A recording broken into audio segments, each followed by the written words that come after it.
Bienvenidos. Vamos a retomar este año las clases de cálculo diferencial y esta primera semana tendremos esta clase de forma asincrónica porque el lunes es festivo. La podéis ver pues cuando queráis antes de vuestra sesión activa de esta semana. Enseguida tendréis información en Moodle sobre las actividades de la semana y de el resto del semestre, que espero que podamos culminar muy bien y pronto. Y empezamos con una nueva parte, la última parte del curso, que son las aplicaciones. En esta primera semana veremos una aplicación que es fácil de la derivada, una aplicación a algo que ya nos interesaba antes, que es el cálculo de límites. Es decir, vamos a utilizar la derivada para calcular límites. Y luego tendremos una parte de análisis de curvas que es un poquito de repaso de conceptos que ya hemos visto cuando estudiamos las derivadas. Es decir, de qué manera la derivada se relaciona con el aspecto, es decir, la forma de las gráficas de las funciones. Tenemos aquí la guía completa, ¿sí? Con todo el material, comentarios históricos, referencias al libro, etcétera, que por supuesto a todos pues os animo a que la miréis con mucho detalle. Y el cuadernillo de todas las semanas, hay material adicional en YouTube, etcétera, como siempre. Y vamos a trabajar pues desde un resumen. Espero que esta clase la hagamos un poquito más breve. Creo que no va a hacer falta agotar las 2 horas. Bien, la primera aplicación, que es para calcular límites, es la regla de L'Hopital. Os quería recordar que cuando introdujimos los límites teníamos unos límites interesantes o formas indeterminadas, porque la gran mayoría de los límites no son interesantes. ¿Qué significa que no son interesantes? Que son tan fáciles de calcular como evaluar una función. Esto se debe a que la mayoría de las funciones con las que trabajamos son funciones continuas. Por ejemplo, aquí os estoy mostrando el límite cuando x tiende a 2 de raíz de x, pues como la función raíz de x es continua, cuando a x le doy un valor cercano a 2, obtengo simplemente un valor cercano a raíz de 2. Así que este límite es raíz de 2. Los límites de funciones continuas se reducen a evaluar, no son interesantes. Sin embargo, otros límites reciben este adjetivo de interesantes porque se trata de límites de funciones, como este de acá, de funciones que no están definidas o que no son continuas en un determinado punto.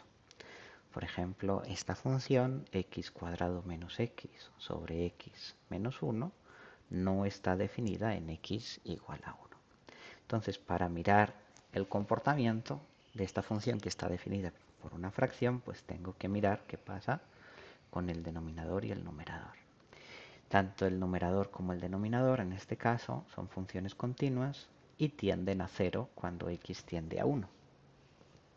Entonces tengo una de estas fracciones en las cuales yo no puedo dar el resultado, no puedo decir que explota al más o al menos infinito o que toma un valor específico, sino que tengo una de estas indeterminaciones 0 sobre 0. Y entonces, pues, ¿cómo me las arreglo para calcular el límite? Pues puedo hacer muchas cosas, ¿sí? Y hoy vamos a aprender una nueva. ¿Qué hacíamos antes? Pues muchas veces factorizábamos, por ejemplo. En este caso yo veo que puedo sacar un factor común x menos 1. Y resulta que esta función de aquí, aquella con la que yo estoy trabajando, vale lo mismo que la función x. Ojo, lo mismo siempre. No, lo mismo siempre y cuando x no valga 1. Cuando x vale 1, la función x vale 1. Mientras que mi otra función, cuando x vale 1, no está definida. Sin embargo, como yo le estoy dando a la x valores que no son exactamente 1, sino que son cercanos a 1, entonces no tengo problema en cambiar mi función por la otra x simplemente ¿sí? Sacando esta parte del numerador y del denominador. Y ya el límite, cuando x tiende a 1 de x, que no es interesante, vale 1. Bueno, ahora vamos a explorar otra técnica más sofisticada, que da el mismo resultado, por supuesto, porque es el que es, y que sirve para este tipo de indeterminaciones y también para indeterminaciones que sean de la forma más menos infinito sobre más menos infinito. ¿Mm? También para estas. Bien, primero veamos un caso especialmente sencillo. ¿Sí? Este método, que se llama la regla del L'Hopital, se va a aplicar a más casos. Pero veamos qué pasa en el caso especialmente sencillo, en el que yo estoy interesado en la fracción entre f y g, donde f y g son diferenciables en el valor de x en el cual yo estoy calculando el límite. Bueno, pues es que si son diferenciables, en particular son continuas, si el límite cuando x tiende a de f de x será 0 y de g de a también es 0, entonces el valor, como son funciones continuas, el límite coincide con el valor y vale 0. Y lo que voy a hacer es cambiar cada función por su aproximación lineal. Entonces, mirad, la función f de x la cambio por la aproximación lineal a f de x. Y la función g de x la cambio por la aproximación lineal. ¿Sí? Y fijaros que como f de a vale 0 y g de a vale 0, ya me queda este otro límite. Y en este otro límite puedo eliminar este término x menos a que está multiplicando junto con este otro que está dividiendo y ya me queda como valor f' de a sobre g' de a. Entonces fijaros, no estoy derivando el cociente, estoy derivando por separado el numerador y el denominador. He llegado a que el límite cuando x tiende a de f sobre g es f' de a sobre g' de a. Mirad, aquí tenéis un ejemplo de donde se puede hacer zoom a un caso de estos, donde tengo dos funciones. La función azul, el numerador e elevado a x sobre 2 menos 1, y la función naranja, seno de x, cuando yo hago zoom y me acerco mucho, ¿veis? Estas funciones se parecen cada vez más a una recta, porque están, cuando yo me acerco, mejor y mejor aproximadas por su aproximación lineal para valores pequeños de la x. Aquí estoy calculando el límite cuando x tiende a 0. Y claro, una es x por la derivada y la otra es x por la otra derivada. Al final lo que me queda es el cociente entre las derivadas, que es lo que la guía nos muestra acá. La derivada de f la calculamos y vale f' de 0 un medio. La derivada de g, el denominador, la calculamos y vale 1.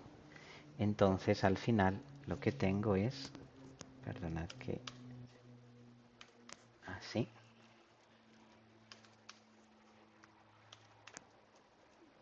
bueno, no sé qué pasa aquí con el editor, pero no tiene importancia.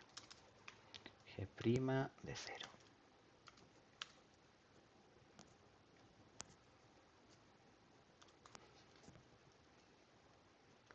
Voy a hacer por esta rayita. Ahí está. Bueno, no importa. Me estás cabreando, ¿eh? Bueno, f' de 0 sobre g' de 0 vale un medio sobre 1, que vale un medio. Bien, esto, fijaros, en este caso, pues también sirve perfectamente.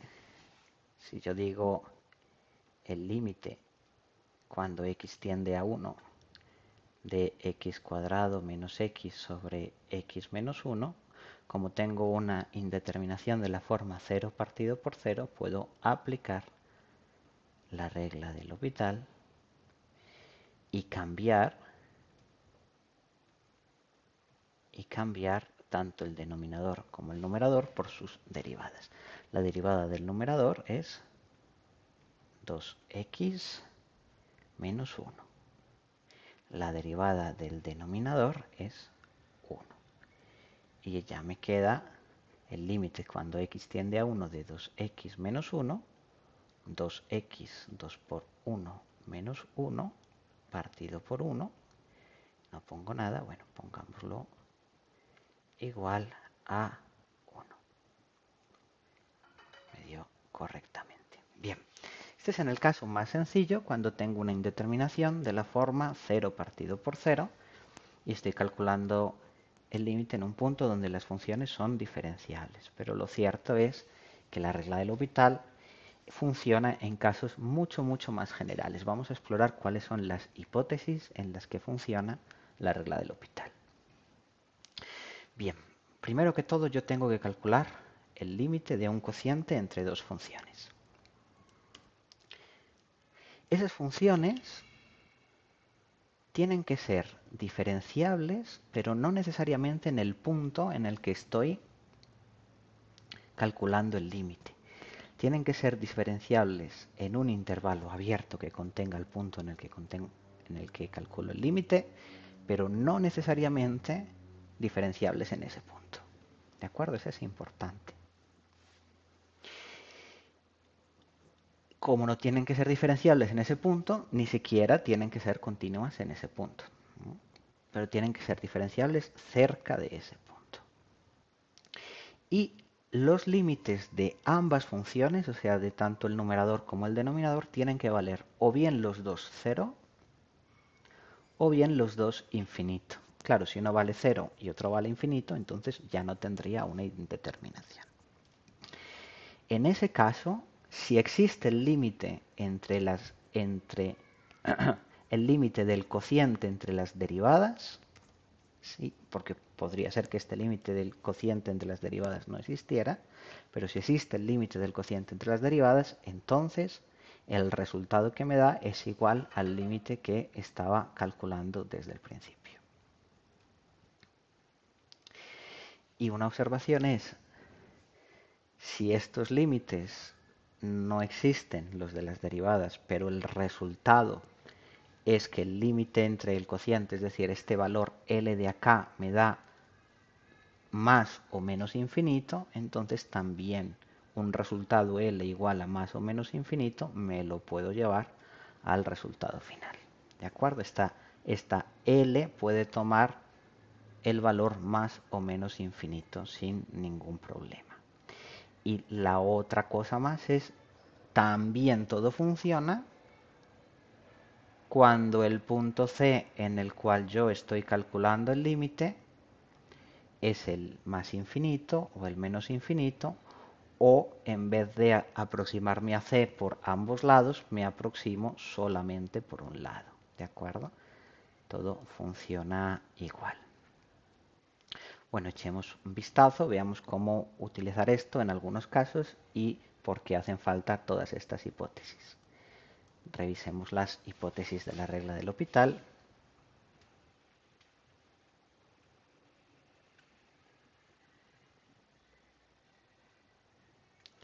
Si yo tengo que calcular el límite cuando x tiende a c de f de x sobre g de x, y lo que necesito es 1, que los límites cuando x tiende a c de f de x y de g de x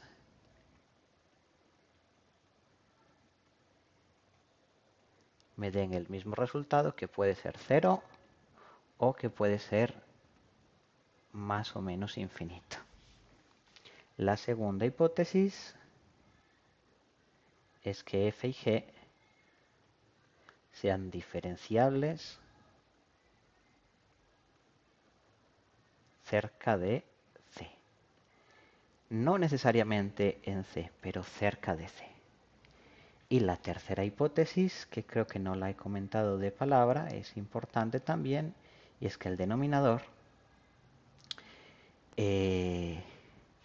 no puede tener derivada nula en infinitos puntos cerca de C. Es decir, g' de x debe ser distinta de 0 para x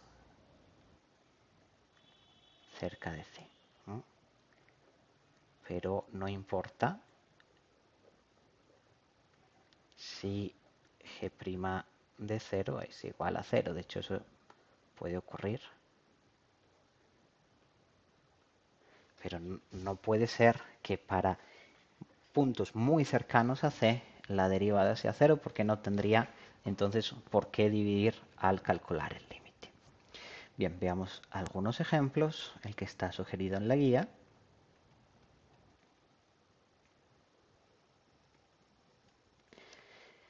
Es el logaritmo de x partido por x menos 1. Bueno, son cosas que ya hemos visto. El límite cuando x tiende a 1 del logaritmo de x partido por x menos 1. Fijaros que cuando x vale 1, acá tengo el logaritmo de 1 vale 0, x menos 1 es 1 menos 1 que vale 0. Tengo un límite interesante. Entonces yo debo ser capaz de aplicar la regla del L'Hopital, ¿sí? Y cambiar cada una de las dos funciones. Fijaros, lo más importante y el error más común que cometen los estudiantes es derivar el cociente. No hay que derivar el cociente, hay que derivar el numerador. La derivada del logaritmo es 1 sobre x y el denominador que vale 1. Bueno, y con esto, fijaros que este límite ya no es interesante. El resultado es 1 sobre 1 que vale 1. Bien, vamos a ver más ejemplos. Sí. Por ejemplo, ¿qué pasa con la cotangente sobre el logaritmo? Claro, es que en este caso el resultado es un número real, pero una de las cosas que explicábamos es que esto funciona cuando el resultado no nos dé un número real, sino una tendencia al más o al menos infinito. Por ejemplo, calculemos el límite cuando x tiende a 1 también, 1, no, a 0 más, claro, a 0 más de la cotangente de x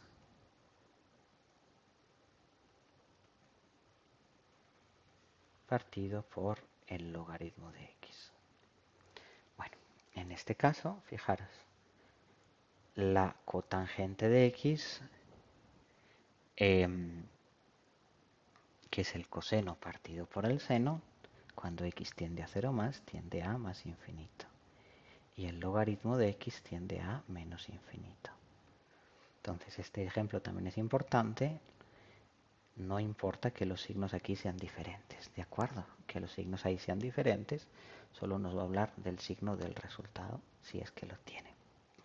Siempre que tenga infinito de arriba y abajo, puedo aplicar L'Hopital y ver qué pasa. La derivada de la cotangente, aplicando la regla del L'Hopital, es 1 partido por seno al cuadrado, o sea, la cosecante. Entonces tengo el límite cuando x tiende a 0 más de la cosecante partido por el logaritmo de x.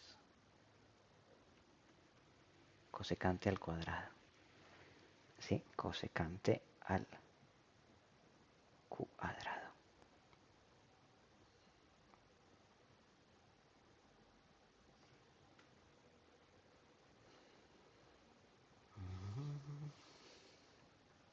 Perdonad. Y el logaritmo de x lo derivo y tengo 1 partido por x. Y aquí es importante saber trabajar bien con las fracciones. ¿De acuerdo? Fijaros que aquí tengo el límite cuando x tiende a 0 más, 1 partido por x abajo, lo puedo poner como una x arriba, y cosecante al cuadrado lo puedo poner aquí como seno al cuadrado de x. ¿De acuerdo? Esto es importante, por favor, aprender a manejar las fracciones. 1 sobre 1 partido por x es x. Y cosecante es la inversa del seno, cosecante al cuadrado, la inversa del seno al cuadrado. Entonces, aquí hay distintas maneras de actuar, pero una sencilla, límite cuando x tiende a 0 más. Por ejemplo, puedo poner un seno aquí y otro afuera. ¿Sí? He separado esto. Y esto está muy bien, porque por un lado aquí tenemos un límite conocido que tiende a 1. Y aquí tengo 1 sobre algo que tiende a 0. 1 sobre algo que tiende a 0 me tiende a más infinito.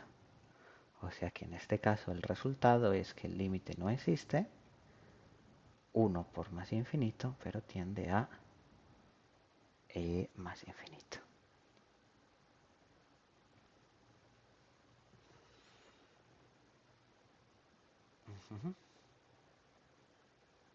Bien. Muy bien.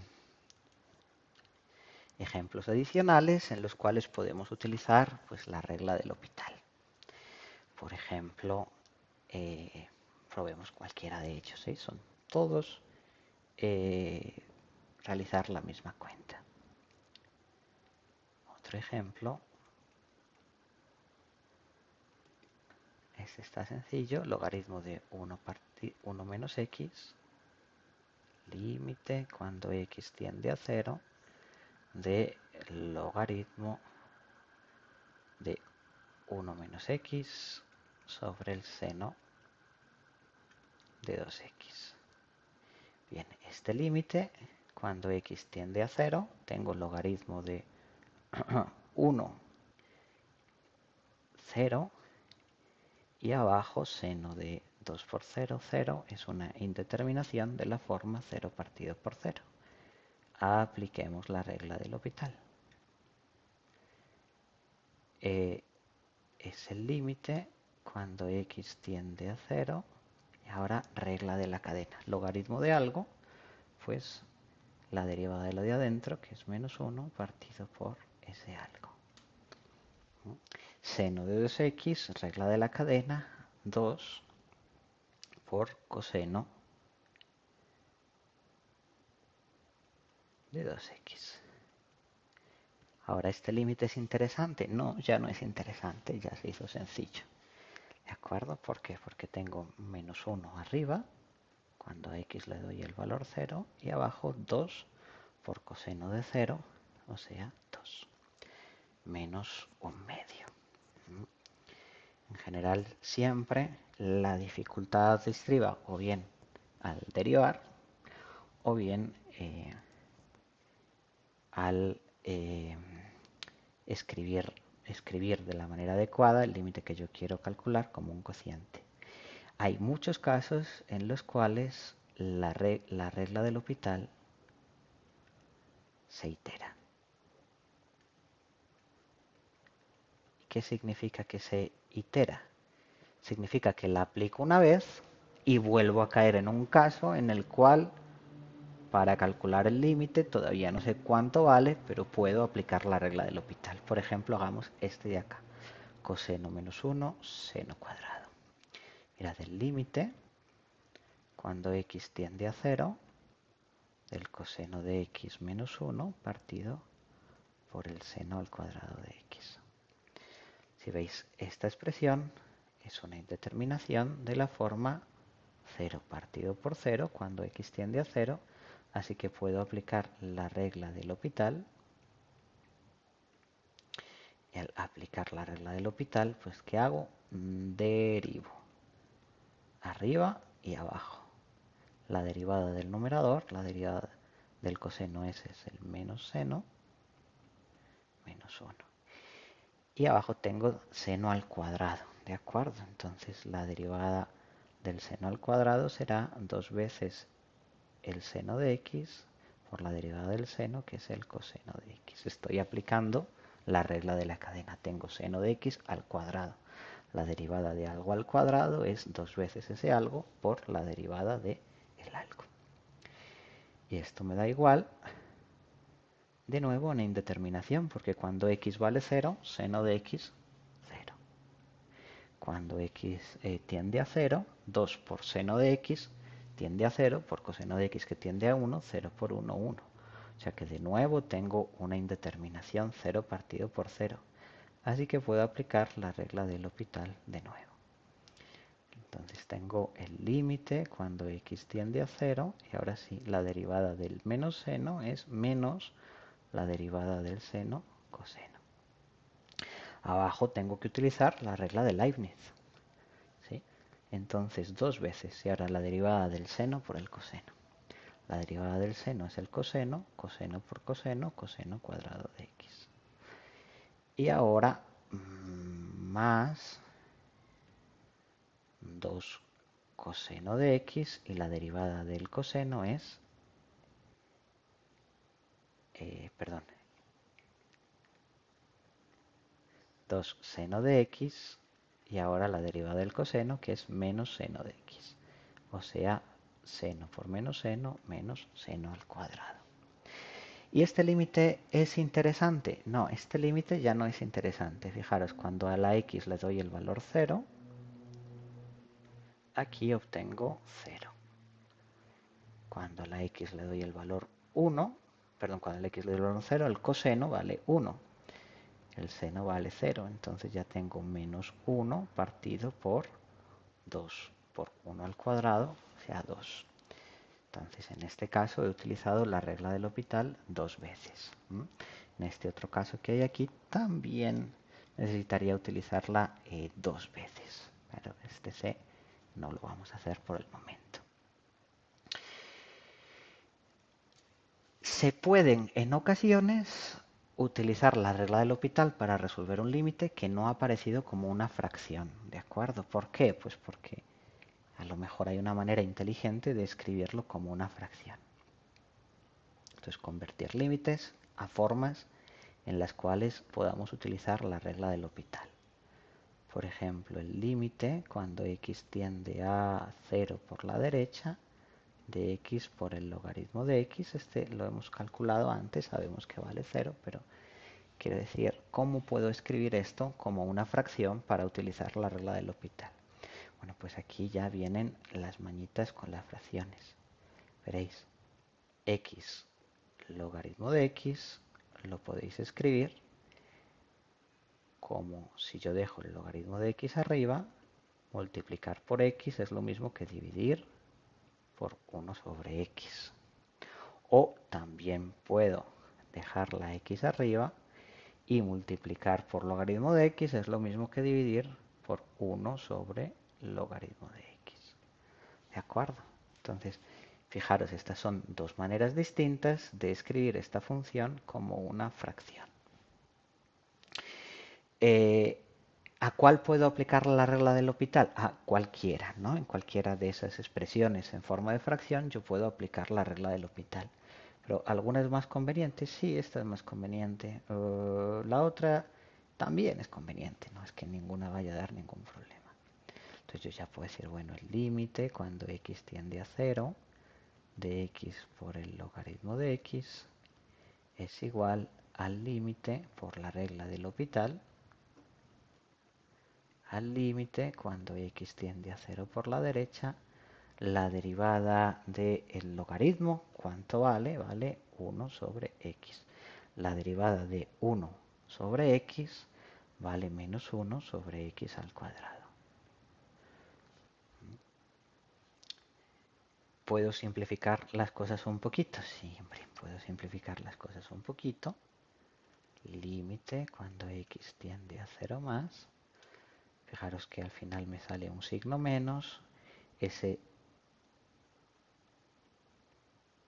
x que tengo dividiendo abajo me pasa arriba multiplicando y el que tengo dividiendo arriba pasa multiplicando abajo.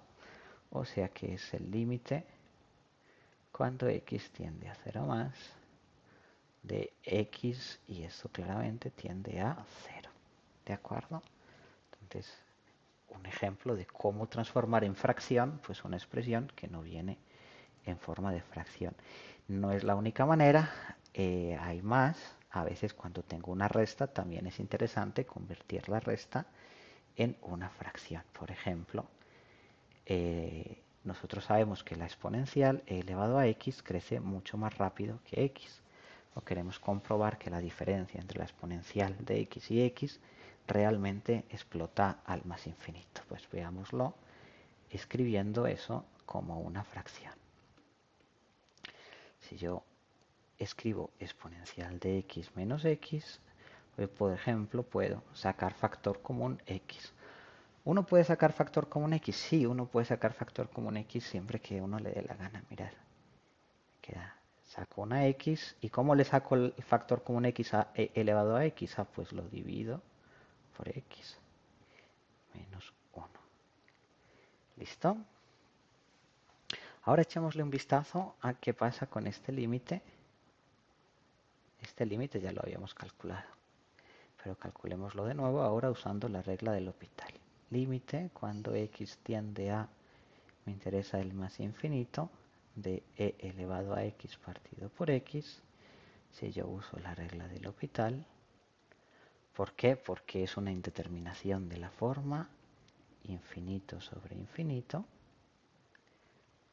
Yo puedo usar la regla del L'Hopital y me queda el límite cuando x tiende a más infinito de e elevado a x. La derivada es e elevado a x sobre 1 y esto es más infinito. ¿Sí? E elevado a x tiende a el más infinito. Listo, listo. Fijaros que eso ya hace que este límite de antes deje de ser una indeterminación.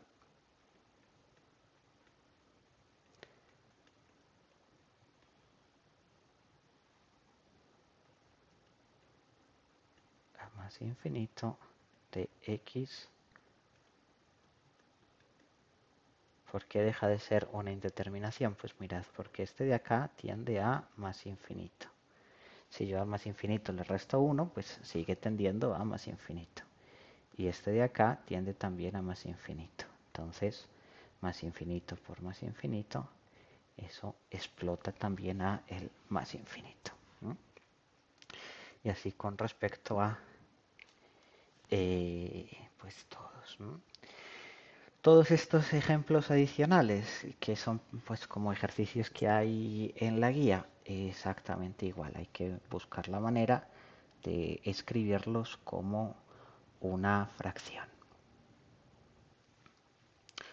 Hagamos, por ejemplo, echémosle un vistazo, por ejemplo, a el b. Y el resto os voy a dejar que vosotros tenéis mucho material también como para cacharrearle y encontrar la manera. Por ejemplo, 1 menos coseno por cotangente al cuadrado. 1 menos coseno cuadrado de x, coseno cuadrado, no, menos coseno. Gracias, porque si no, no iba a existir. Por cotangente al cuadrado de x.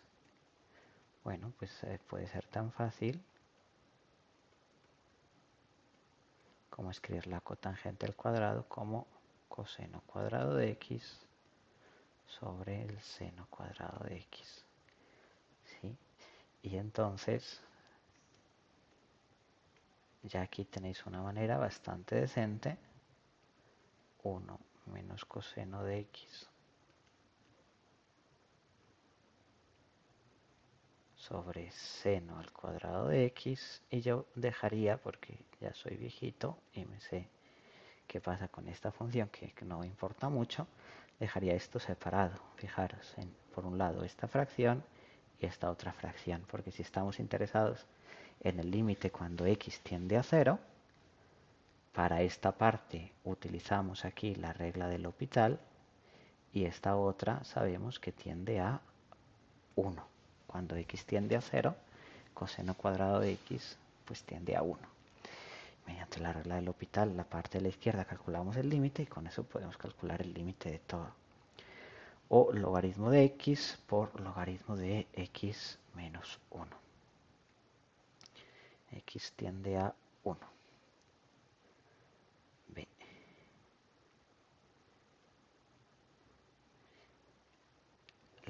logaritmo de x por logaritmo de x menos 1.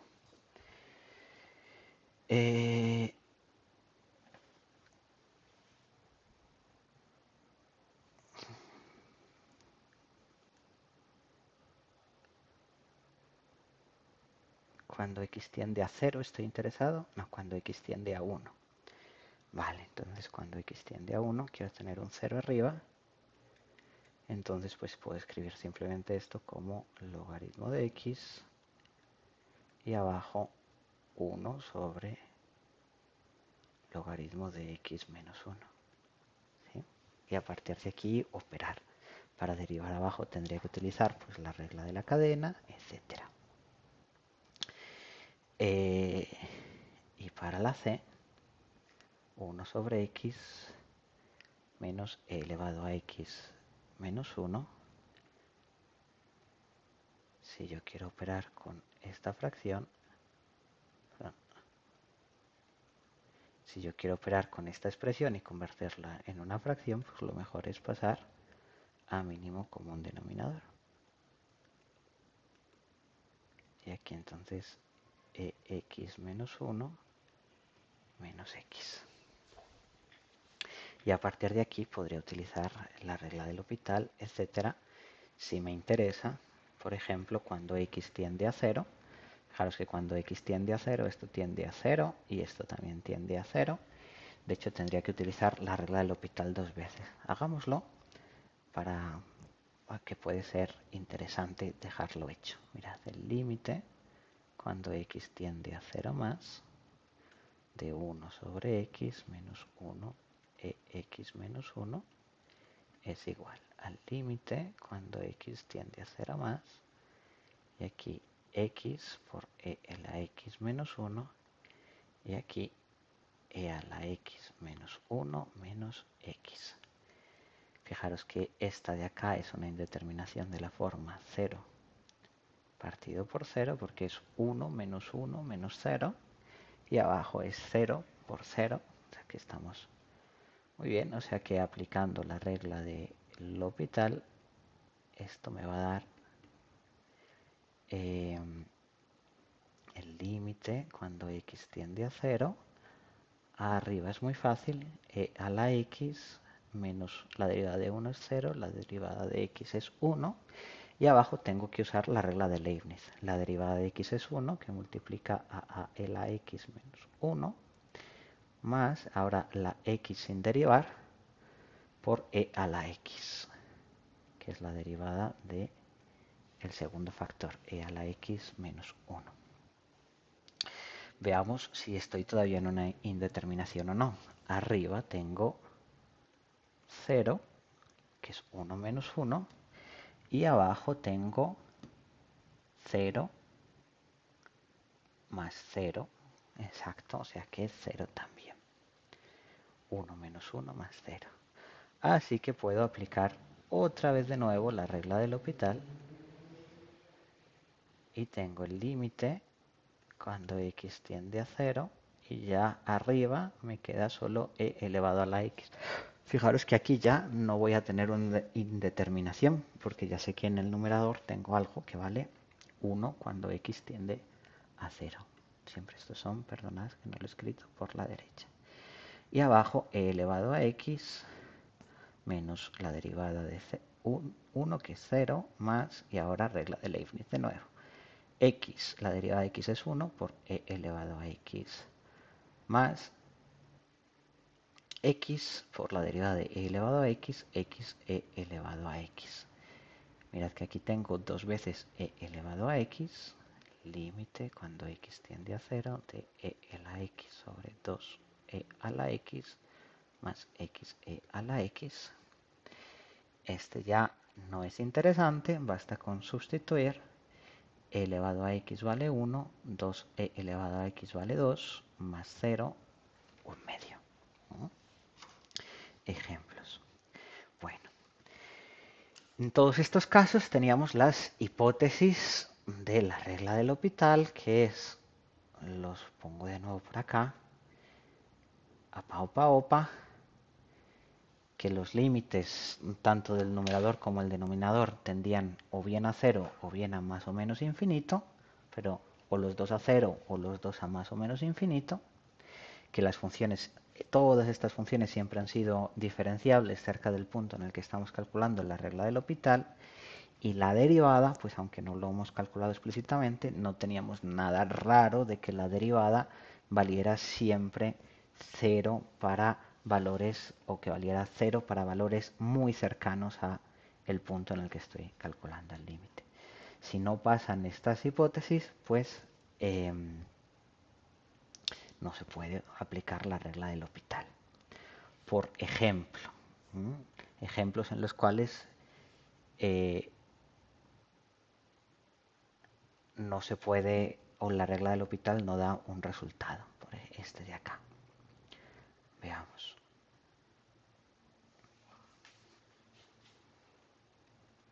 Casos en los que la regla del L'Hopital no sirve.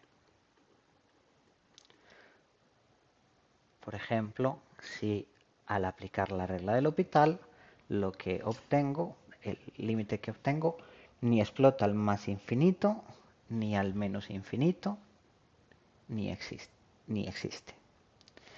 Entonces, imaginad que yo tengo f partido por g, que es una indeterminación de la forma 0 partido por 0 o más menos infinito partido por más menos infinito. Si el caso. Pero entonces, al calcular el cociente entre las derivadas,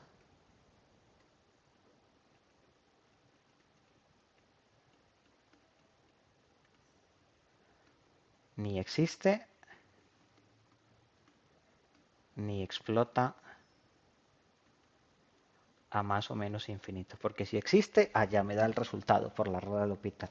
Si explota a más o menos infinito, también me da el resultado por la regla del L'Hopital. El límite anterior también explota igual que este.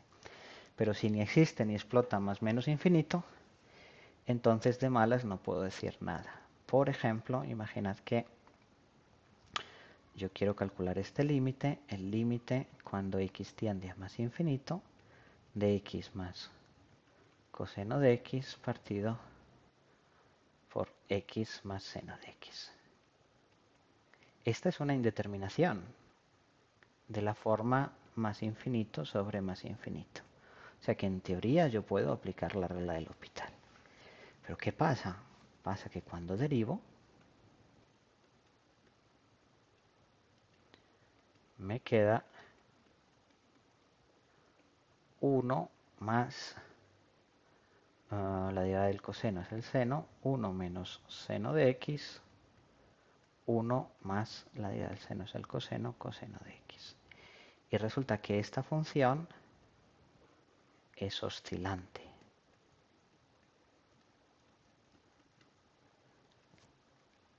Este límite no existe. Y tampoco explota a más o menos infinito. Entonces, en este caso, yo no puedo sacar ninguna conclusión sobre el límite anterior. ¿Sí? Si digo, este límite es oscilante, por tanto el límite anterior también lo es, mentira, mentira. ¿Sí? No puedo aplicar, cuando el resultado que tengo es una oscilación, no puedo aplicar la regla del L'Hopital. Acá perdí. Este límite sí que existe, se puede calcular de otras maneras, por ejemplo, por el teorema del sándwich, y vale 1, ¿de acuerdo? Mientras que cuando aplico la regla del L'Hopital, calculo y obtengo un resultado oscilante. Entonces, si el resultado es oscilante, no puedo aplicar la regla del L'Hopital. Si el resultado es que el límite existe o que explota más o menos infinito, sí puedo aplicar la regla del L'Hopital.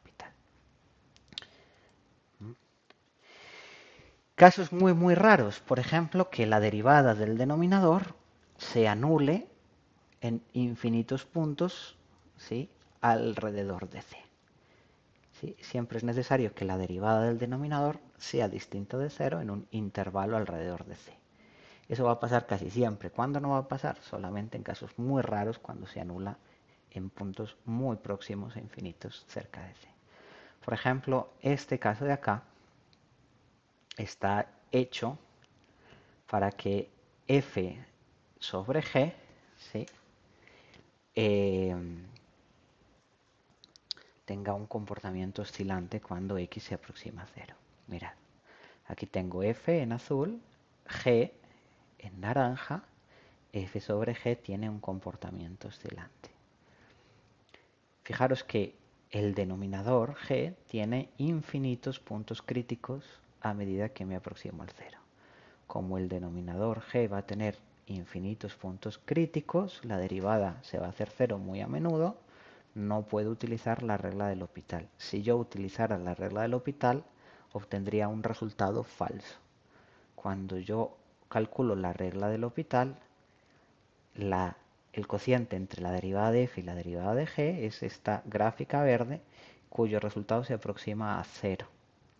Entonces el cociente entre f' y g' sí que se aproxima a 0, pero el cociente entre f y g no se aproxima a nada.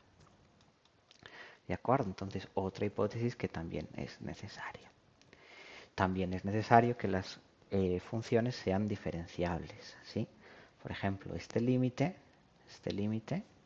se puede calcular por el teorema del sándwich y vale 1, pero si intento aplicar la regla del L'Hopital, usando la derivada de la función piso, claro, la función piso es derivable en casi todos los puntos, excepto en los puntos que corresponden a números enteros.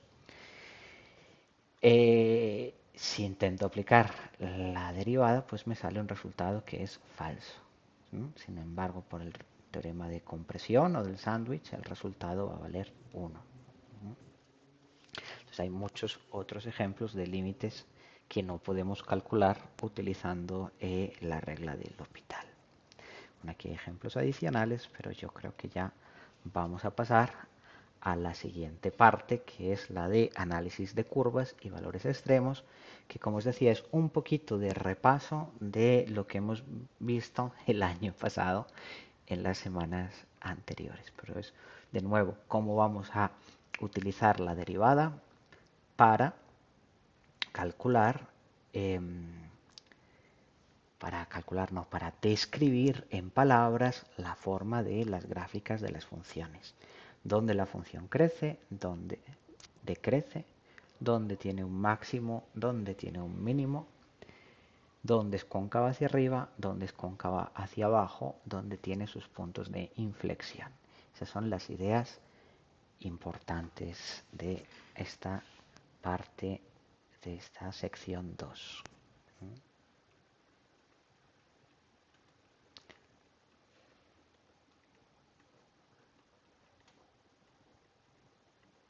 Entonces lo importante es crecimiento y decrecimiento.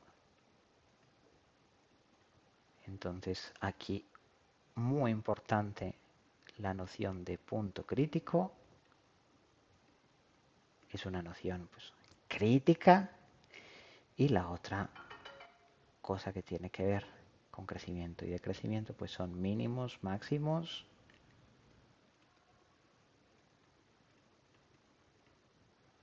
puntos de silla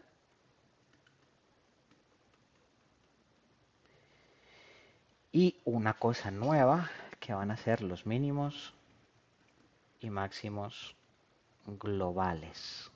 Casi no hemos hablado de eso.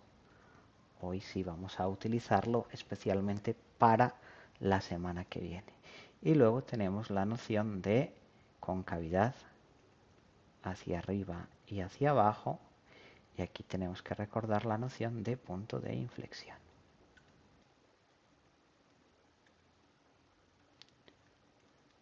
Son los puntos donde cambia la concavidad. Bueno, vamos a ello. Como las derivadas afectan a la forma de una gráfica, ¿qué pasa si yo tengo una función diferenciable? Bueno, pues lo que es importante es recordar que es el signo de la derivada el que me habla del crecimiento y el decrecimiento. Si en mi intervalo mi función diferenciable tiene derivada no negativa, o sea, mayor o igual que 0, entonces la función es creciente. Y si la derivada es no positiva, o sea, menor o igual que 0, entonces la función en ese intervalo es decreciente.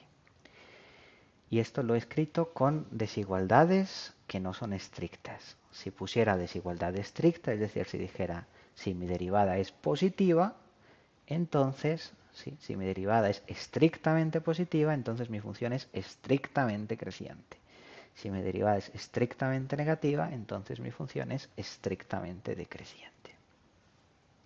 La noción fundamental acá es entonces que donde la derivada me cambia de signo, me va a cambiar el crecimiento o el decrecimiento.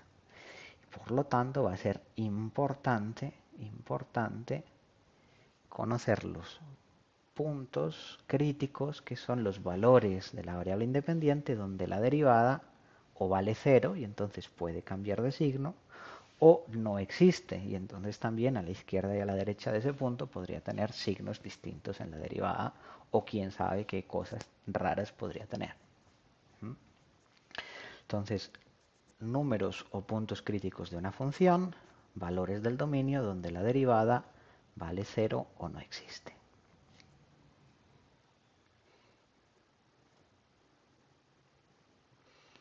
Pongámoslo acá.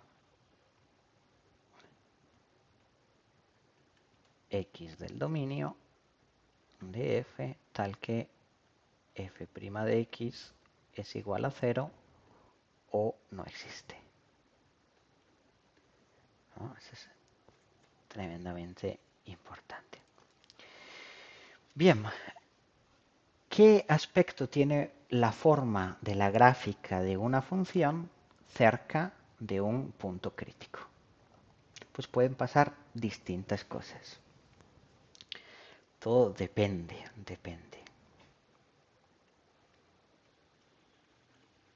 ¿De qué depende? De los signos de la derivada. Hay veces que yo tengo, acá tengo un punto crítico A. Si yo tengo un punto crítico donde la derivada sea 0, ¿no? Digamos que hay dos tipos de puntos críticos, seamos honestos, hay dos tipos. Los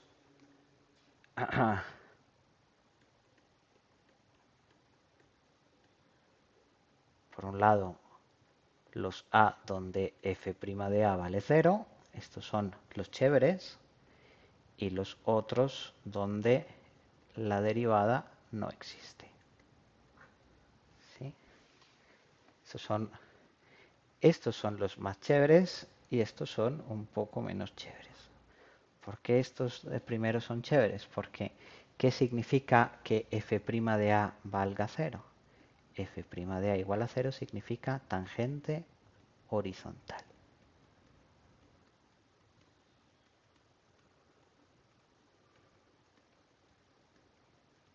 Estos son los puntos críticos donde hay tangente o puntos críticos suaves. Vamos a decir suaves.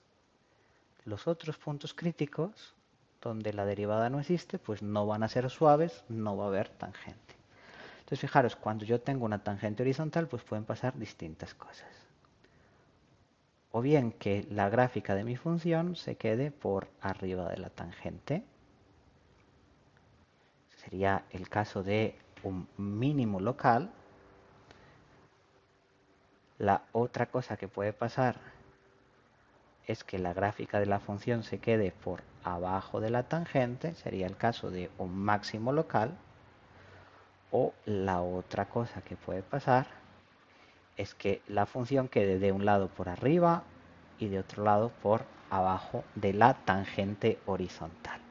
Estos son los que se llaman sillas. He pintado esta silla distinta de la que hay en la guía, porque veáis que hay dos tipos de sillas, ¿no? Las que por la izquierda queda por arriba y por la derecha por abajo, o al revés. Todas ellas son sillas. Ahora, ¿estas son las únicas cosas que pueden pasar? No, puede haber puntos críticos suaves, un poquito más feos. un poquito más feos que no sean, por ejemplo, ni sillas, ni máximos, ni mínimos. Aquí os tengo un ejemplo de uno. Aquí tenéis un punto crítico donde la primera derivada existe y vale 0, pero que es un comportamiento que, aunque existe la primera derivada tiene un cierto comportamiento oscilante y al final no va a haber ni punto de silla, ni máximo, ni mínimo. Entonces esto también puede pasar.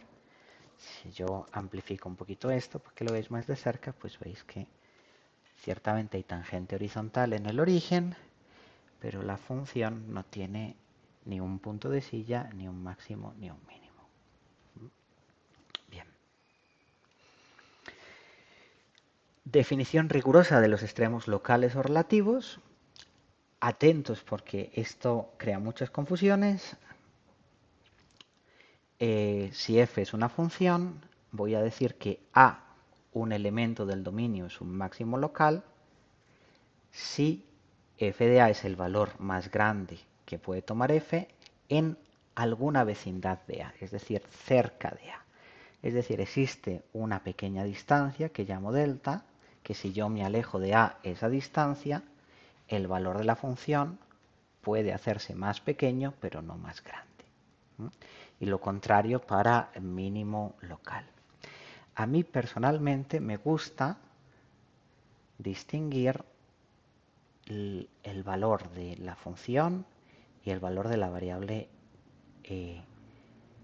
independiente. Por ejemplo, si yo tengo acá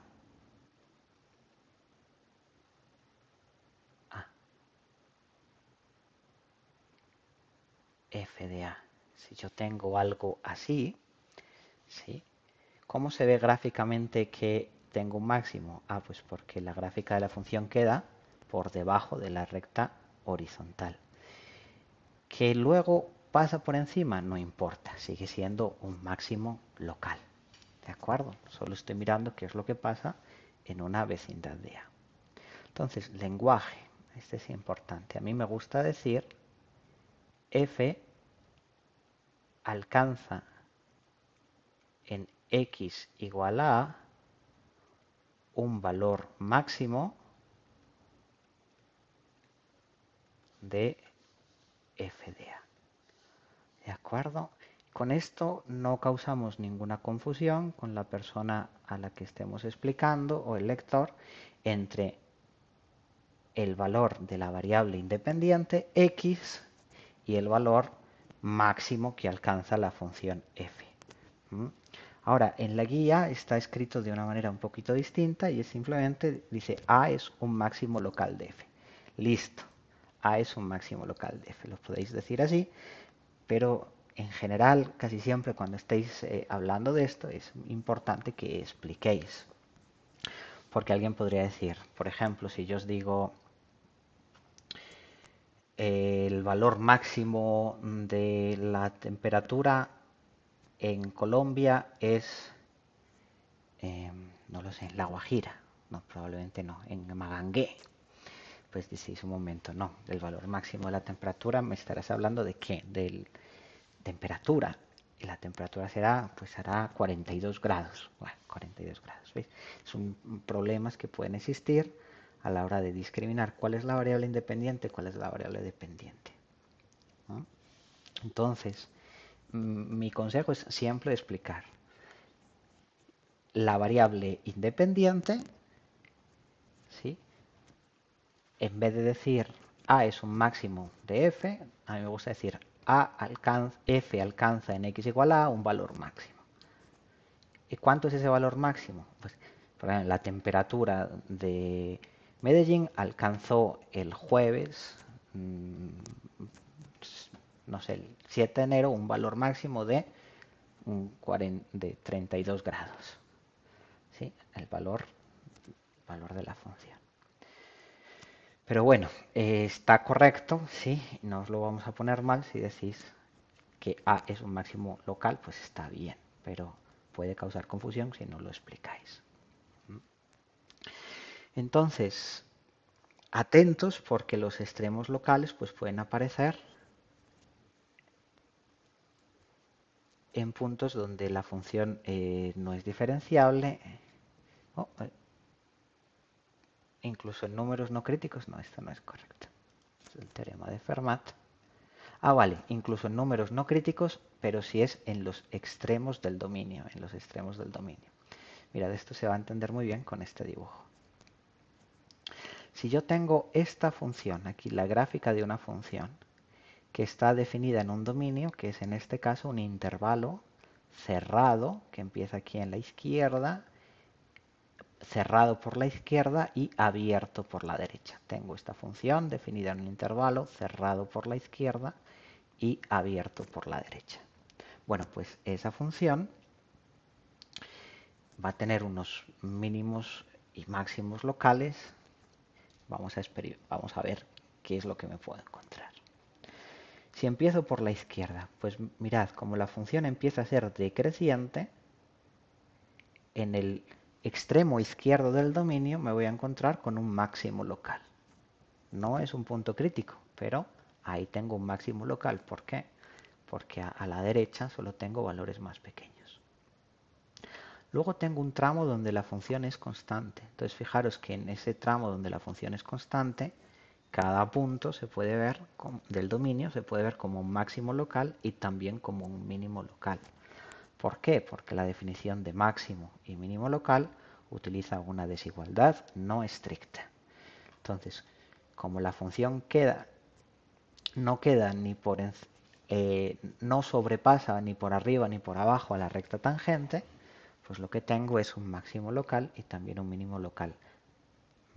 Ahora, si miro el punto de este pedacito constante, si miro el punto que está más a la izquierda, ahí tengo un mínimo local, pero no un máximo local, porque la función queda por arriba de la tangente, pero no queda por debajo. Y si miro a la derecha, aquí a la derecha la tangente es horizontal, la función queda por arriba, tengo un máximo local, pero no un mínimo local.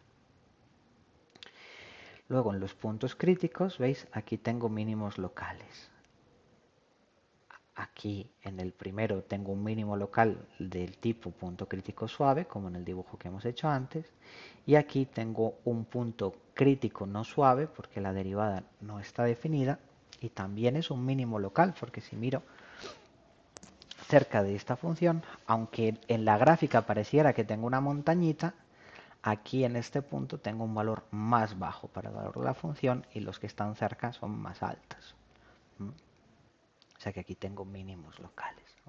Entonces tenemos que tener un poquito de sentido crítico y examinar la gráfica de la función antes de saltar a decir que es un máximo o que es un mínimo local. Pero sí hay una estrategia muy buena para encontrar máximos y mínimos locales, que es la que me da el teorema de Fermat. El teorema de Fermat me dice que si yo estoy trabajando con una función en un intervalo,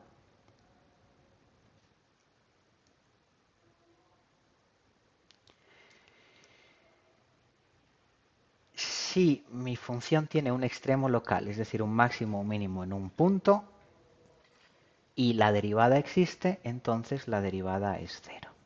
¿De acuerdo? Hay muchas maneras de enunciar el teorema de Fermat y a veces pueden ser un poco confusas. Yo creo que esa está bien. No sé si en alguna otra guía lo hemos expresado de otra manera.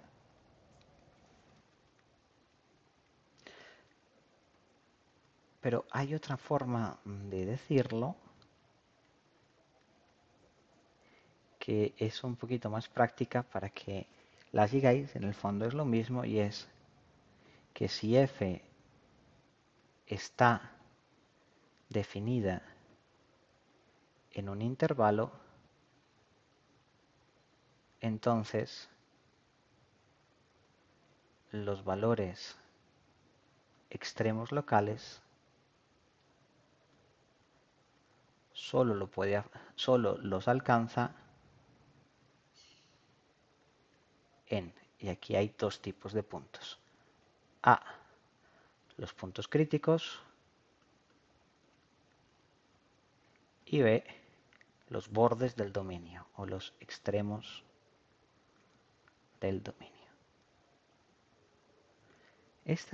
forma de interpretar el teorema de Fermat, que es una manera de decir lo mismo.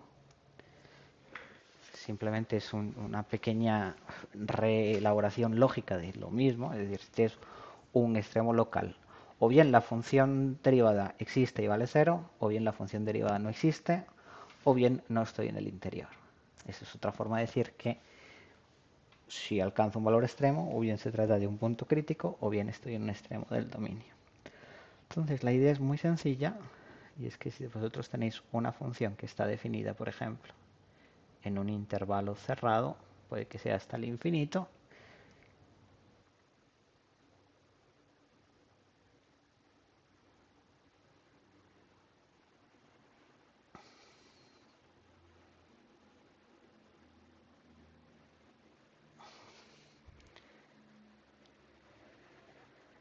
¿dónde va a tener sus extremos locales? Pues resulta que los extremos locales los puede tener solo o en puntos críticos,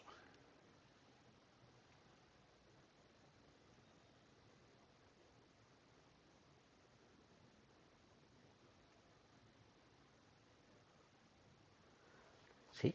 O en puntos críticos o en los extremos del intervalo. Aquí habría un máximo local que se da en el extremo izquierdo del intervalo y en el resto pues hay máximos o mínimos y son todos ellos puntos críticos o bien porque la derivada vale 0 o bien porque la derivada no está definida. Bien, ahora viene un problema muy importante y es discriminar cuando un punto crítico es 1 máximo local, 2 mínimo local, 3 ninguna de las dos cosas. Bueno, y para eso tenemos dos herramientas que son el criterio de la primera derivada y el criterio de la segunda derivada. Criterio de la primera derivada. Le dice que en un número crítico, si la f es continua, ¿sí? Pues si no es continua, de malas, y es diferenciable cerca de ese punto, a lo mejor no es diferenciable en ese punto, pero es cerca de ese punto, puedo mirar en el cambio de signo de la derivada si lo que tengo es un máximo o un mínimo o ninguna de las dos cosas. Mirad, yo tengo una función f. Voy a pintar la función y voy a pintar la derivada. Aquí tengo el valor del punto crítico. Imaginad que yo tengo una función que va valiendo algo positivo y luego cambia a valer algo negativo. Pues si yo tengo una función que vale algo positivo, a un lado es creciente y del otro lado es negativo, del otro lado es decreciente, entonces tengo un máximo. Entonces si paso de derivada positiva a la izquierda a derivada negativa a la derecha, tengo un máximo. El resto, bueno, pues es muy parecido. Si yo paso de derivada negativa, ¿sí? Imaginad que ahora hago así. Si yo paso de derivada negativa a derivada positiva, para la derivada, es la derivada la que cambia de signo, pues entonces tendré un mínimo. Tendré un mínimo porque tengo función decreciente y función creciente. Entonces fijaros que aquí no ha sido importante el hecho de que el punto crítico sea suave o no. En el caso de la derecha sí tengo un punto crítico suave, en el de la izquierda no es suave, pero no importa si es suave o no suave, lo que importa es que al atravesar de izquierda a derecha el punto crítico, la derivada cambia de signo. ¿Sí? Entonces aquí tengo máximos o mínimos. Y luego tengo las posibilidades de que la derivada, si la derivada, por ejemplo, tome el valor 0, pero sin cambiar de signo, si la derivada hace algo así, a ver, la función derivada me hace algo así, ups, toca el 0 pero sin cambiar de signo, ¿sí? Vale tanto positivo a la izquierda como a la derecha de A, pues ¿qué va a pasar? Pues que tengo creciente, pero cada vez más despacito, y luego tengo creciente cada vez más rápido, y lo que tengo es un punto de silla. Y lo mismo tendría si tocara el 0 y fuera siempre negativo, solo que tendría la silla mirando para el otro lado. ¿Sí? Eso es lo que me dice el criterio de la primera derivada, que si yo quiero ver si un punto crítico es máximo o mínimo, lo que tengo que ver es cómo se comporta el signo de la primera derivada cerca del punto crítico. Eso es con respecto a la primera derivada. Ahora, hay otro criterio un poquito más fino que tiene que ver con la segunda derivada, pero para eso tenemos que recordar las nociones de cóncava hacia arriba, cóncava hacia abajo. Cóncava hacia arriba es la gráfica de una función con derivada creciente, como esta de aquí abajo a la izquierda o abajo a la derecha. Y cóncava hacia abajo es la gráfica de una función con derivada decreciente. Una manera de distinguir cóncava hacia arriba y cóncava hacia abajo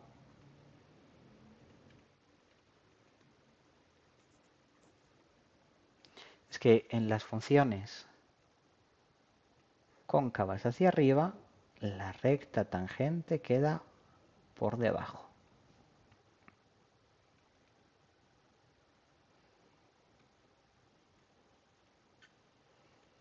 Cóncava hacia arriba. Y en las funciones cóncavas hacia abajo, no importa si son crecientes o decrecientes, la recta tangente queda por arriba.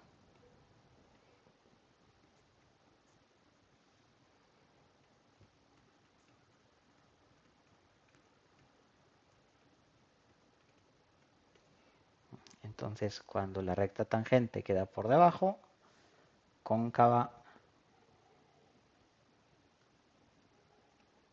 hacia arriba, cóncava hacia abajo. ¿Listo? Entonces, atentos porque aquí lo que tenemos es cómo nos hablan los signos de la derivada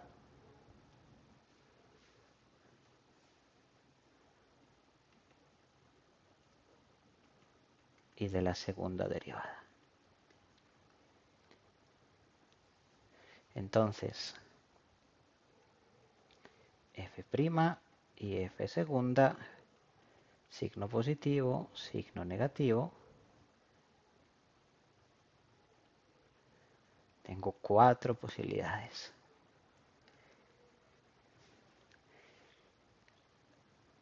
Derivada primera positiva, función creciente. Para arriba. Derivada primera negativa, función decreciente. Para abajo. Derivada segunda positiva, función cóncava hacia arriba.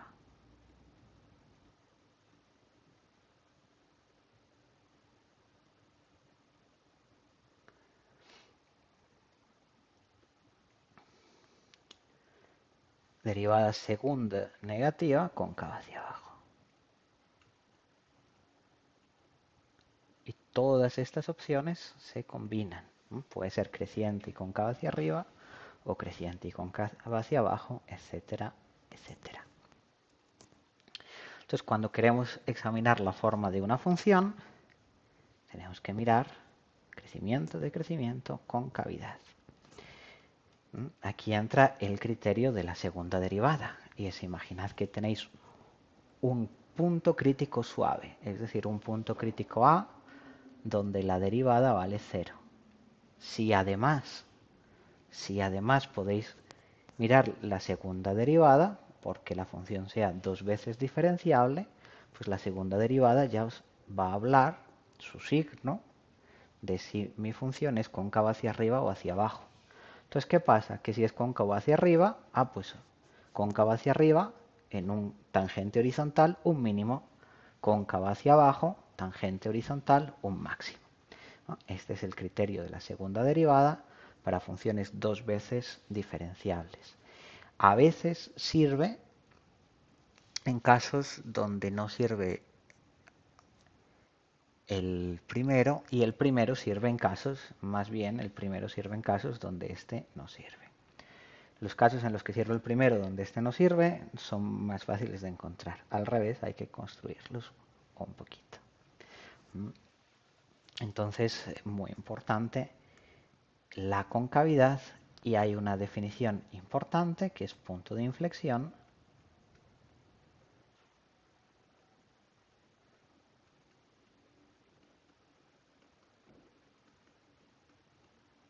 Y son los puntos donde la segunda derivada cambia de signo. Atentos porque generalmente, pero no siempre,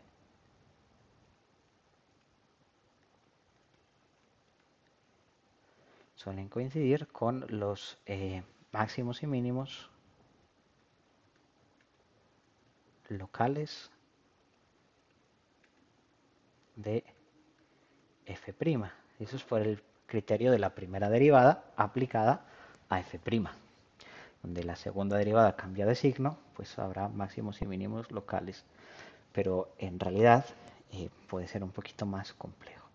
¿Pero qué vamos a encontrar en un punto de inflexión? Pues una tangente, generalmente, y la función es cóncava hacia arriba por un lado, cóncava hacia abajo por el otro. Un punto de inflexión pues puede ser creciente o puede ser decreciente, no hay ningún problema. Y aquí puede venir por arriba o por abajo. ¿Sí? Hay 4 posibilidades distintas para puntos de inflexión. Atentos porque punto de inflexión no es lo mismo que punto de silla. Los puntos de silla suelen ser también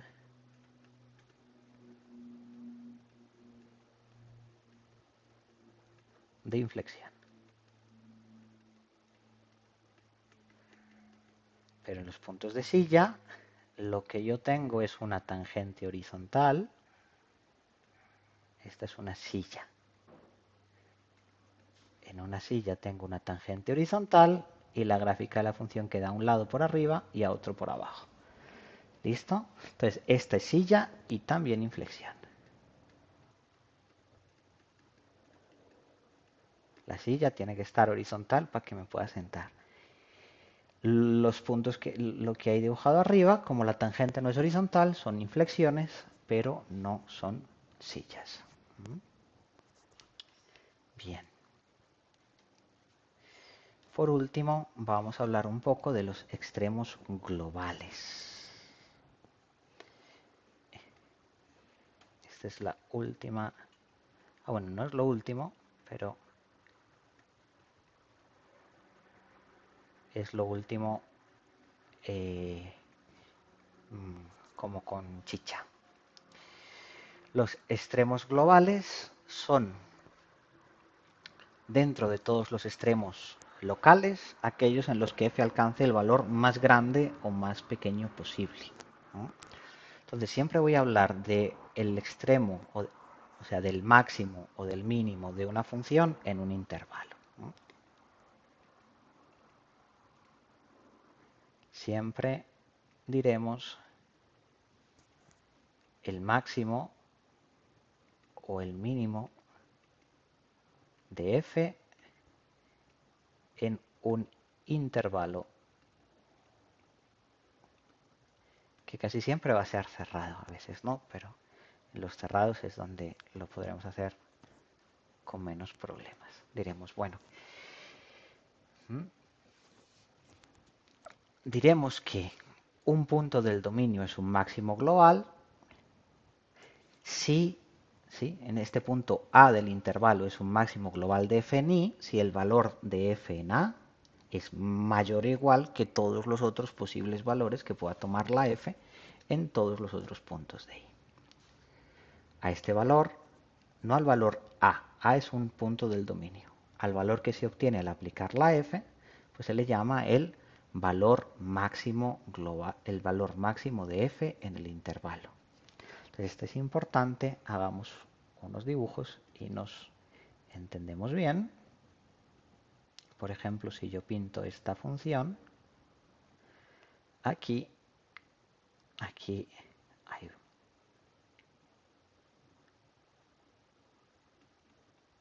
x0, y0. Vale. Aquí hay varios máximos locales, pero hay uno que es el global. Aquí yo voy a decir la función f, si esta es la gráfica de la función f,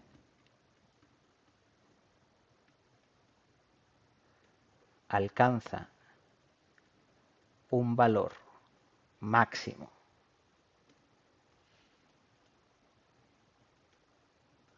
de y0 en x igual a x0. También voy a escribir esto de dos maneras.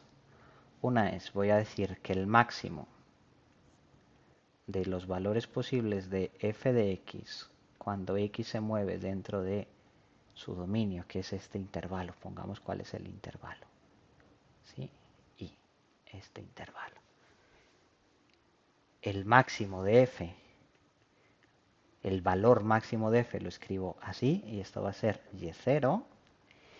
Y el valor que le doy a la variable independiente a veces no está bien definido, porque en este caso sí que hay un valor que le puedo dar a la x que hace que f de x tome el valor más grande posible, pero a veces no hay uno, sino que hay varios candidatos, pero cuando hay uno solo se le llama el argumento del máximo. Entonces, importante distinguir entre el valor máximo y el argumento del máximo, o lo que en la guía se llama el máximo, ¿de acuerdo? Pero muy a menudo, sobre todo cuando no estéis en un curso de cálculo diferencial, cuando os pregunten por el máximo, realmente estarán interesados en el valor máximo, siempre, y no en el argumento. Bueno, las dos cosas son importantes, pero muchas veces se pregunta, tenéis que saber por cuál os están preguntando. Ejemplos de muchas cosas que pueden pasar. Por ejemplo, mi función puede hacer una cosita así.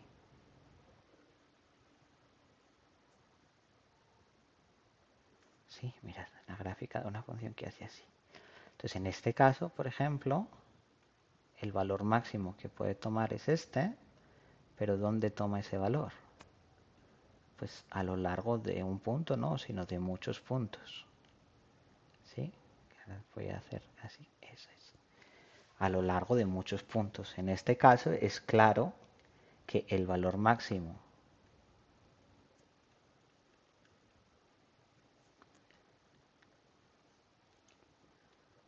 de f es y0, pero ¿lo alcanza dónde?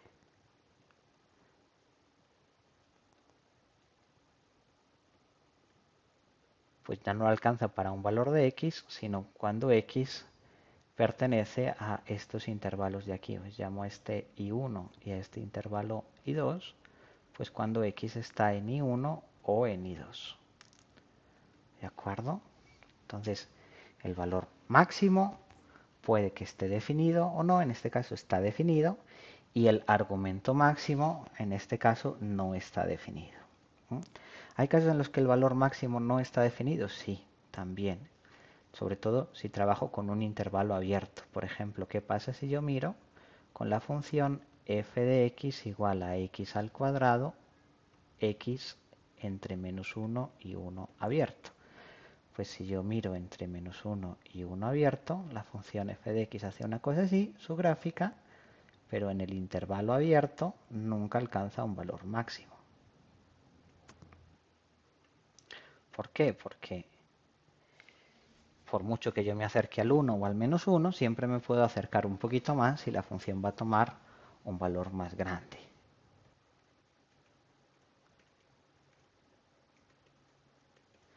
¿Sí?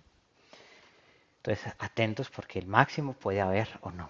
El mínimo es exactamente lo mismo dando la vuelta. Valor mínimo global. En este caso no hay máximo y sí hay un mínimo.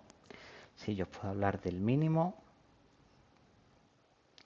en este caso de la función x cuadrado, donde x se mueve entre el intervalo de -1 a 1, y ese vale 0. Y puedo hablar del argumento mínimo de x al cuadrado cuando x pertenece a -1, 1, y ese vale 0. Pero no puedo hablar del máximo. X cuadrado -1, 1 no existe. ¿Qué necesitaría para que existiera? Pues necesitaría, por ejemplo, que mi intervalo fuera cerrado. X cuadrado, si ya me estuviera moviendo en todo el intervalo cerrado, entonces sí, en el intervalo cerrado ya ese valor máximo que puede tomar la función vale 1. ¿Y dónde lo toma? Lo toma en x igual a -1 o 1. O sea que no existe el argumento máximo de x cuadrado para x moviéndose entre -1 y 1. No está bien definido. Hay dos candidatos posibles para el valor de la variable independiente.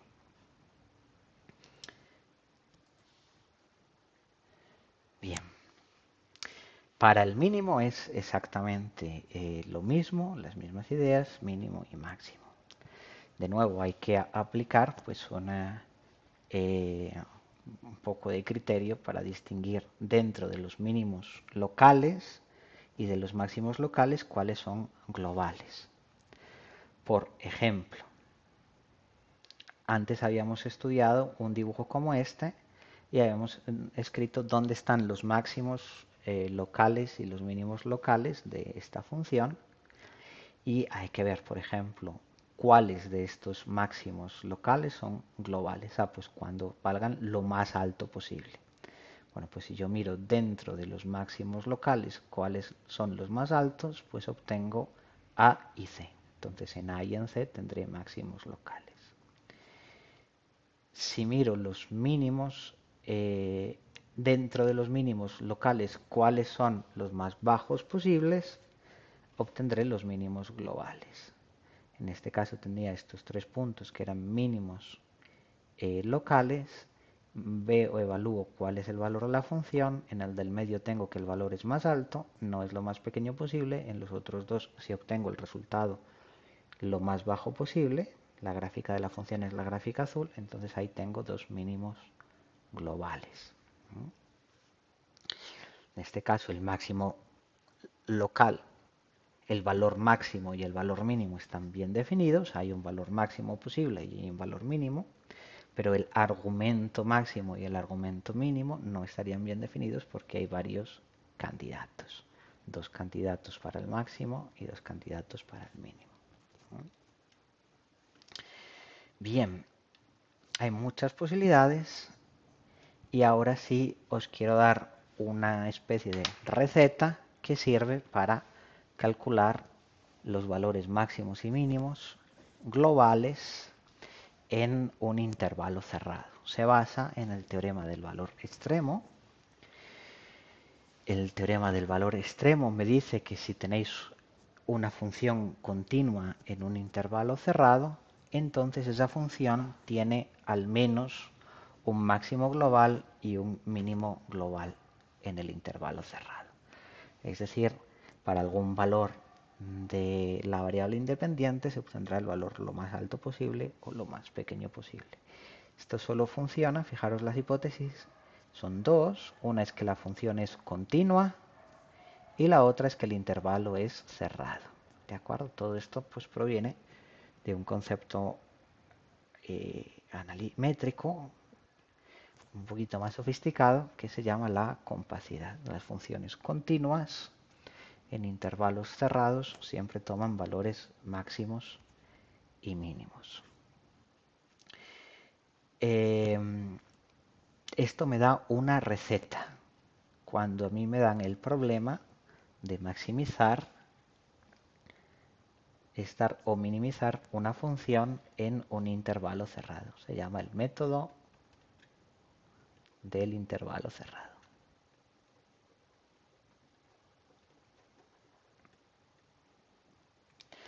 Imaginad que queréis calcular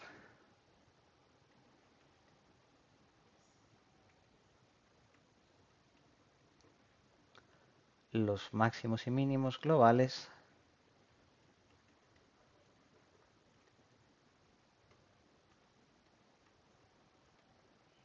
de una función continua en un intervalo cerrado. ¿Listo? Bueno, pues lo que vamos a hacer es aplicar el teorema de Fermat. 1. Calcular puntos críticos. Esto tiene dos fases. A. Puntos no suaves.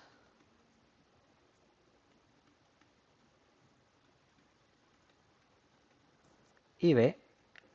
Puntos donde la derivada valga cero. O sea, resolver f' de x igual a 0, x entre a y b. 2. Hacemos una tabla x y aquí le damos el valor a x de todos los puntos críticos.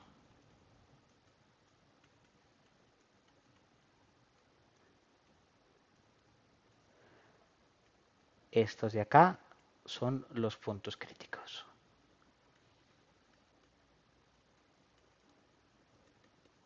¿De acuerdo? Y aplicamos la función f de a, f de x0, f de x1, f de xn, f de b. Y ahora simplemente aplicamos el teorema de Fermat.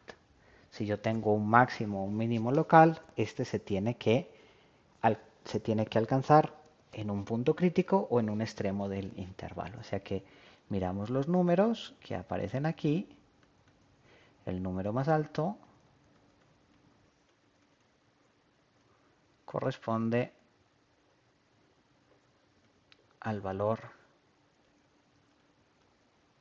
del máximo, al valor máximo global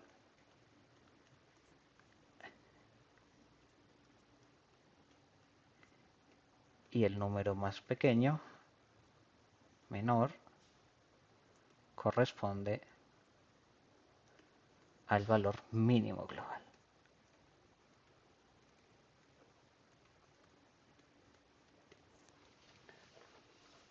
Sí, está súper sencillo. Entonces, fijaros una cosa, aquí ya no hace falta ni siquiera discernir si calcular, digamos, la segunda derivada o discernir si cada uno de esos puntos críticos es de silla o es un mínimo local o es un máximo local o no. No importa, solo necesitamos mirar la tabla. Sí, esta es la ventaja. Solo hay que mirar la tabla.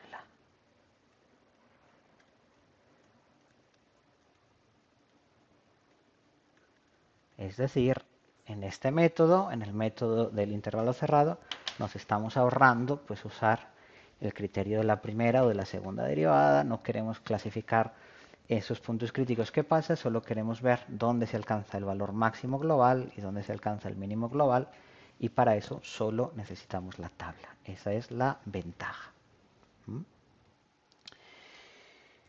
Ejemplo, bueno, veamos un ejemplo. ¿Mm?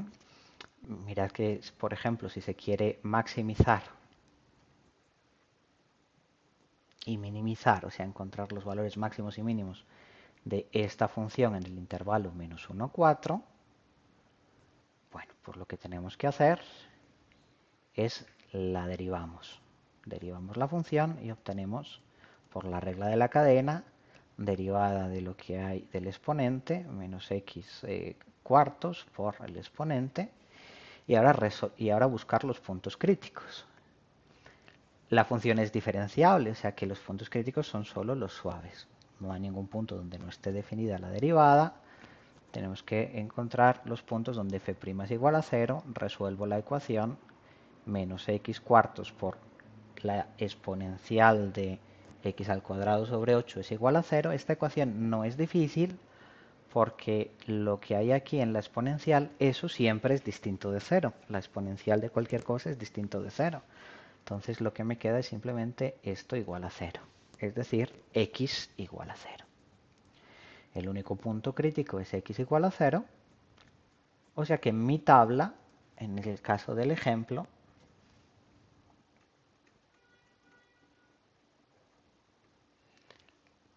en mi tabla solo tendría los valores menos 1, 0 y 4. Ahora voy a evaluar la función. La función evaluada en menos 1, 0.88. Evaluada en 0, 1. Evaluada en 4, 0.135. Entonces ya voy a decir dónde hay un valor mínimo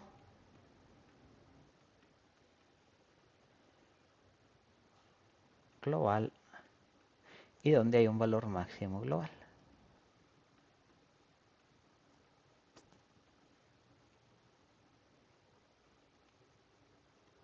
Recordad, el valor mínimo global se alcanza en x igual a 4. Entonces, mínimo en 4. Y se alcanza un valor mínimo de 0.135 aproximadamente.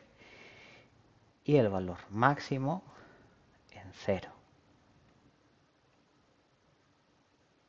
Y se alcanza un valor máximo global de 1. Y ya está, no tiene más. Si sacamos la gráfica de la función, pues aquí la veis. El valor máximo global se alcanzó aquí y el valor mínimo global se alcanzó aquí, como habíamos visto enseguida haciendo la tabla.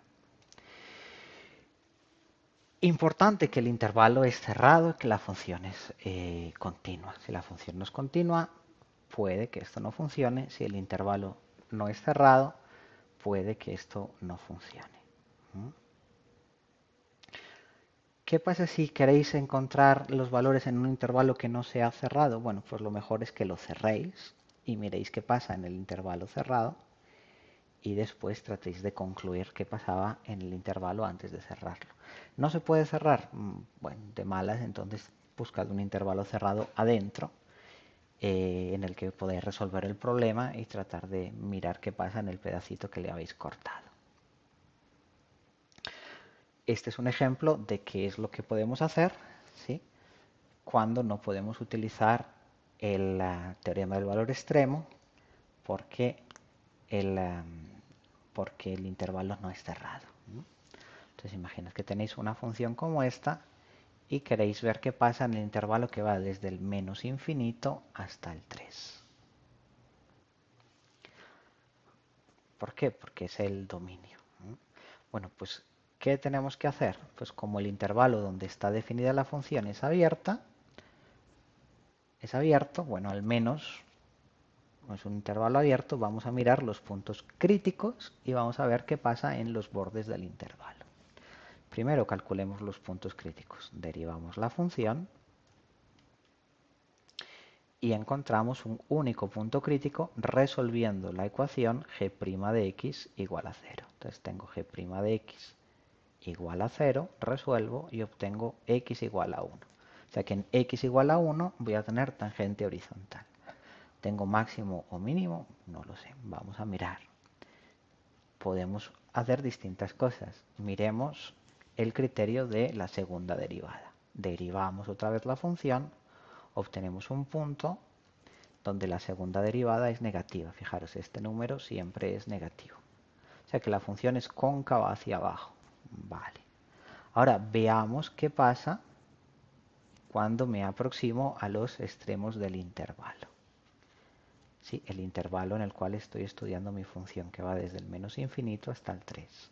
Calculamos esos, hay que mirar qué pasa en esos extremos, qué pasa cuando x tiende a menos infinito aquí, qué pasa cuando x tiende a 3 aquí, y me encuentro que cuando x tiende a menos infinito, pues esto me va a tender todo a menos infinito. Y que cuando x tiende a 3, esto me tiende también a menos infinito. Entonces, ¿qué es lo que ocurre? Fijaros, yo ya sé que tengo un máximo local acá en 1, en x igual a 1, que ya me lo había encontrado por el criterio de la primera derivada, y ahora tengo límites que me tienden, sí, que me explotan, tanto cuando x tiende a 3 por la izquierda al menos infinito, como cuando x tiende a menos infinito hacia el menos infinito. Entonces, ¿qué cositas puedo decir de aquí? Pues puedo decir que hay un máximo global, que lo alcanza cuando x vale 1, y que no hay mínimos globales ni locales. ¿Por qué? Pues porque mirando qué ocurre en los extremos del intervalo de definición, pues veo que la función se hace tan pequeña como yo quiera. Y además no hay ningún punto crítico donde pudiera encontrar un mínimo local. Bien, el último resultado que vamos a utilizar con respecto al uso de la derivada en el análisis de curvas es el teorema del valor medio. Es importante, y si quisiéramos, por ejemplo, demostrar con rigurosidad la regla del L'Hopital, pues necesitaríamos apoyarnos en él.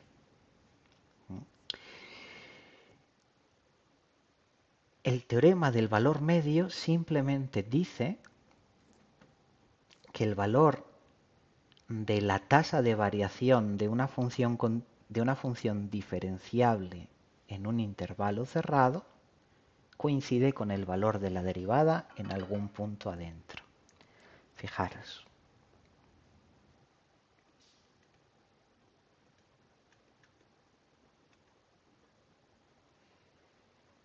Teorema del valor medio. Si yo tengo una función que está definida, voy a pedir que sea continua en AB y derivable en AB. Fijaros, la tasa de variación de f entre A y B es lo que hemos llamado f de b menos f de a partido b menos a. Esto es lo que hemos calculado desde el principio como la tasa de variación de una función en un intervalo. Y lo que dice el teorema es que hay algún punto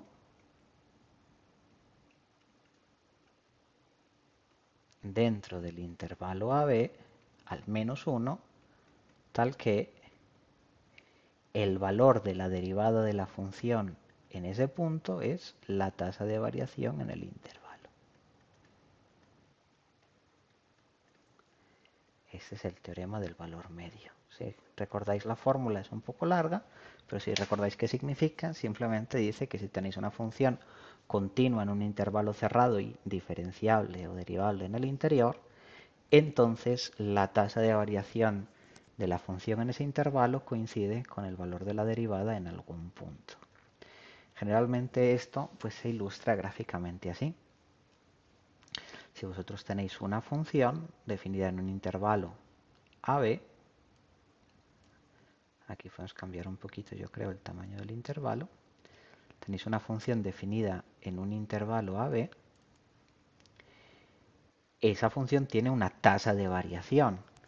esa tasa de variación es la pendiente de la recta que pasa por los puntos de la gráfica AF de A y BF de B. ¿Sí? Esta recta que pasa por los dos extremos de la gráfica, que está dibujada en naranja, tiene por pendiente la tasa de variación. Y lo que me dice el teorema del valor medio es tiene que haber al menos un punto por medio, al menos uno, en este caso pues hay dos, donde la derivada, o sea, la pendiente de la tangente en ese punto, sea igual a la tasa de variación. Entonces, ¿cómo se ve esto gráficamente? Pues la derivada es la pendiente de la tangente y la pendiente de la tangente queda igual, o sea que queda la tangente en ese punto, queda paralela a la recta que une los dos extremos de la gráfica. Es el teorema del valor medio. Casi siempre se pone el mismo ejemplo y es que una cosa que me está diciendo el teorema del valor medio es que la velocidad promedio tiene que coincidir con la velocidad instantánea en algún momento. ¿Sí? Entonces, fijaros, para calcular la velocidad de un coche, pues se utilizan distintos dispositivos. Y hay veces que lo que se hace para calcular, en vez de calcular la velocidad instantánea, que en realidad físicamente eso no se puede, pues calcular la velocidad promedio a lo largo de un trayecto. Por ejemplo, se mira en un reloj a qué hora tú entras de un túnel y sales de un túnel, o a qué hora pasaste por un punto y en qué momento pasaste por otro punto. Entonces, si tú vas de aquí a Sabaneta, y te hacen una foto aquí en Sabaneta y te has demorado tantos minutos de aquí a Sabaneta, pues calculamos la distancia sobre el tiempo, cuál es tu velocidad promedio. ¿Qué es la velocidad promedio? A la velocidad promedio en un intervalo de tiempo es la tasa de variación, ¿no? El cambio en la posición partido por el cambio en el tiempo. Es una tasa de variación. Si tuviste una velocidad promedio de 100 km por hora, pues el teorema del valor medio te dice que en algún momento usted tuvo que ir al menos a 100 km por hora. ¿De acuerdo? Si usted tuvo que ir al menos a 100 km por hora, pues entonces te pueden poner una multa.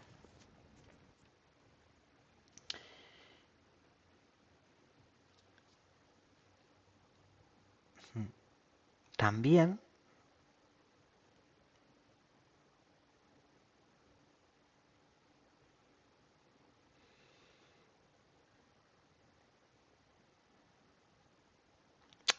se puede utilizar para acotar funciones si se conoce información sobre la derivada en un intervalo. Aunque esto sí, no creo que vayamos a hacerlo mucho, pero bueno, es importante. Esto tiene un dibujo bastante sencillo y es ¿qué ocurre si tú sabes que la derivada de una función está por debajo de un cierto valor? Por ejemplo, imaginad que yo tengo una función. Voy a tratar de dibujar este mismo ejemplo.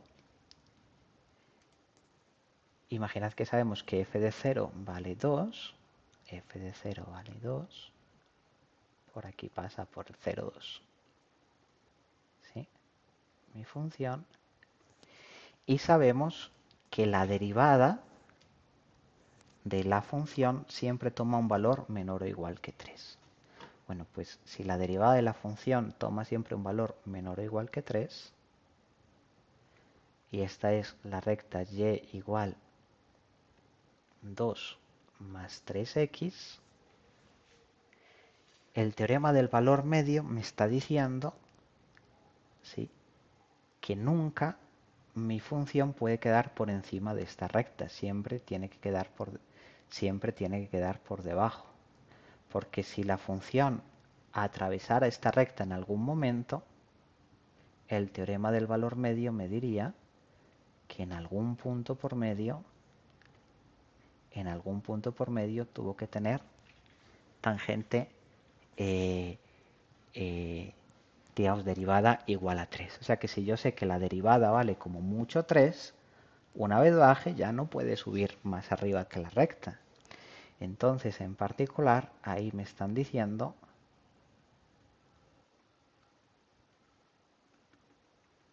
que mi función nunca podrá en 4 tomar un valor más grande que este, que es 2 más 3 por 4, 12, 14.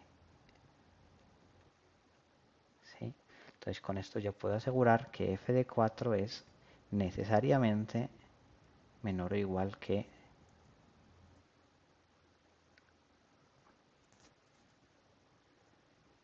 14.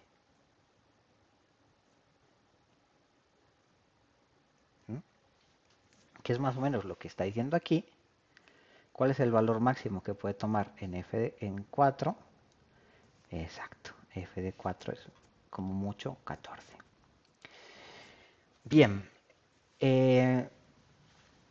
hay un corolario al teorema del valor medio que se llama el teorema de Rolle y es simplemente qué es lo que pasa cuando estoy poniendo que f de a y f de b sean iguales. Es decir, cuando yo estoy mirando una función en un intervalo a y b y estoy diciendo que f de a y f de b toman el mismo valor. Entonces tengo el mismo valor aquí. Entonces, si la función es continua y derivable en el interior, el teorema del valor medio me está diciendo que en algún punto la derivada es igual a la tasa de variación, pero la tasa de variación en este caso es cero. ¿De acuerdo? Entonces el teorema de Rolle te dice que si tienes una función que toma dos veces el mismo valor, entre esos dos valores tiene que haber al menos un punto crítico. ¿Mm? Es simplemente una forma más sencilla de el teorema del valor medio. Y muy bien, eso sería todo con respecto al tema de la semana. Ya cuando veáis este vídeo tendréis en Moodle colgada la guía. Sabéis que en la guía tenéis material adicional, ejemplos adicionales y por supuesto las actividades sugeridas para la semana. Espero que os vaya muy bien, nos estaremos hablando. La semana que viene tendremos optimización y muy pronto información sobre el examen final. Hasta pronto. Nos vemos.